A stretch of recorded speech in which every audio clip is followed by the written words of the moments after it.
नमस्कार दोस्तों, आप सब जानते हैं कि भारत अपनी रक्षा क्षमता को लेकर आखिर कितना गंभीर है। लेकिन क्या आप जानते हैं कि हमारी DRDO defence research and development organisation ने एक ही साल में 22 नई रक्षा प्रणालियों को मंजूरी दे दी है, जो कि 1.30 लाख करोड़ रुपए की है। आज हम जानेंगे कि ये प्रणालियां क्या हैं और भारत की सुरक्षा के लिए कितनी ज्यादा ये महत्वपूर्ण है।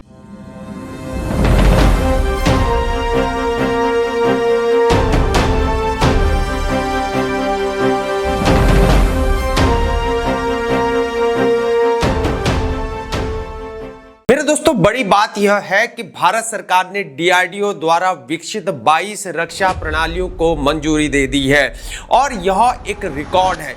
एक ही साल में इतनी ज्यादा मंजूरियां पहले कभी नहीं मिली हुई थी। पर यह सब क्या मायने रखता है? इसका मतलब है कि भारत अब अपनी रक्षा के लिए किसी और पर डिपेंड नहीं रहेगा। ये सभी प्रणालियां भारत में ही बनेंगी और प्राइवेट कंपनीज और सरकारी कंपनीज मिलकर इन्हें तैयार करेंगी। यही तो है मेरे दोस्तों आत्मनिर्भर भारत। डीआरडीओ के चेयरमैन समीर वी कामत ने कहा है कि यह भारत की रक्षा क्षमता में एक बहुत बड़ी छलांग है। साल 2025 में डीआरडीओ ने 4000 से ज्यादा परीक्षण किए हैं। यह संख्या ही यहां पर यह बताती है कि कितना काम यहां पर हो रहा है। अब आप सोच रहे होंगे कि एक्सेप्टेंस ऑफ नेसेसिटी आखिर क्या होती है। सीधे शब्दों में अगर मैं कहूं तो यह एक औपचारिक अनुमति है। जब देश की सेना को किसी हथियार या प्रणाली की जरूरत होती है तो वह अपनी मांग को रखती है, जहां सेना यह बताती है कि उसे क्या चाहिए और कितनी संख्या में चाहिए और कितना बजट है इसके लिए। फिर रक्षा मंत्री की अध्यक्षता वाली डिफेंस एक्विजिशन काउंसिल यानी कि डीएसी जिसे हम कहते हैं, इस पर विचार करती है और मंजूरी को देती है। यही मंजूरी एक्सेप्टेंस ऑफ नेसेसिटी कहलाती है और इसके बाद ही आगे की प्रक्रिया शुरू हुआ करती है। टेंडर से निकाले जाते हैं, बातचीत होती है और फिर से यहां पर निर्माण शुरू हो जाता है। चलिए अब जानते हैं कि आखिर ये प्रणालियां क्या है। Number 1, integrated air defence weapon system यानी कि IADWS। यह एक बहुत ही बढ़िया सिस्टम है और इसमें 3 अलग अलग प्रणालियां एक साथ काम करती है, जैसे quick reaction surface to air missile जिसे हम QRSAM कहते हैं। ये हवा से आने वाले हमलों को रोका करते हैं।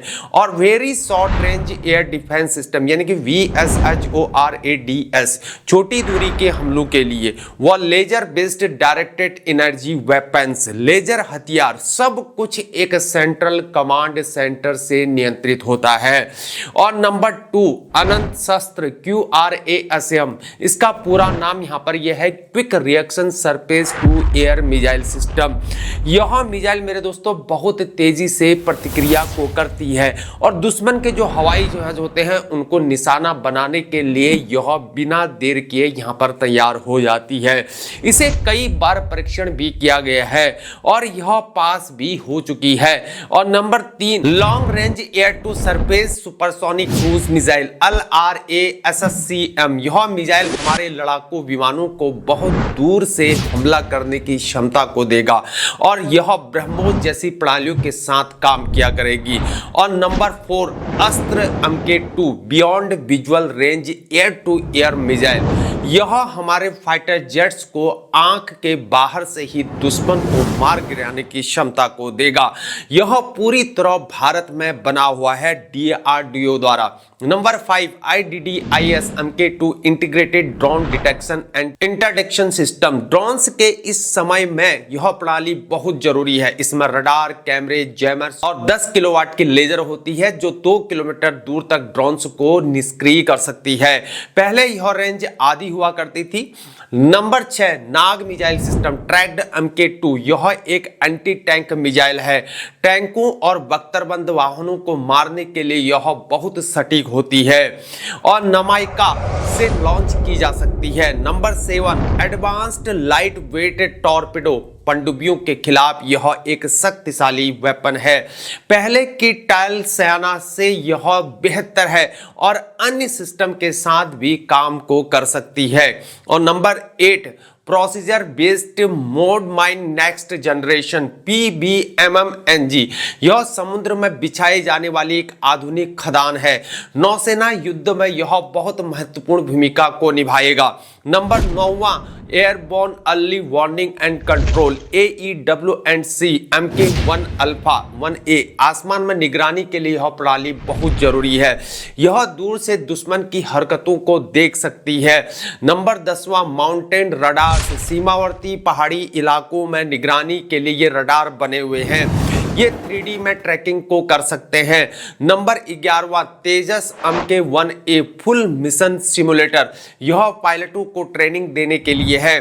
तेजस जेट के सभी आधुनिक फीचर्स को इसमें रखा गया है। तो मेरे भाइयों, ये सब आखिर क्यों जरूरी है? पहला कारण है आत्मनिर्भरता। अब हमें बाहर के देशों से वेपन मंगवाने की जरूरत नहीं होगी। हम अपने ही वेपन से यहाँ पर बना सकते हैं। इससे पैसा भी बचा करता है और समय भी बचता है। दूसरा कारण है सुरक्षा। ये सभी प्रणालियां थल, जल, आकाश तीनों जगह हमारी रक्षा को करेंगी।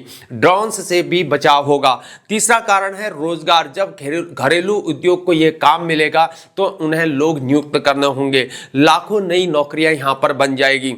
चौथा कारण है आर्थिक विकास। जब सरकार देश के अंदर ही खर्च किया करेगी तो पैसा देश में ही रहेगा। इंडस्ट्रीज को यहाँ पर बेनिफिट मिलेगा। मेरे दोस्तों, यह सब सुनकर बड़ा यहाँ पर गर्व महसूस होता है कि हमारा देश अब अपने पैरों पर खड़ा हो गया है। DRDO की टीम 24 घंटे मेहनत किए जा रही है ताकि भारत हर तरह से यहाँ पर मजबूत बने।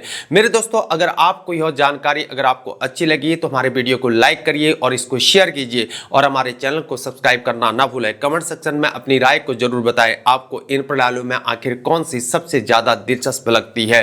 धन्यवाद मेरे दोस्तों। और हाँ, आत्मनिर्भर भारत एक शक्तिशाली भारत है। जय हिंद, भारत माता की जय।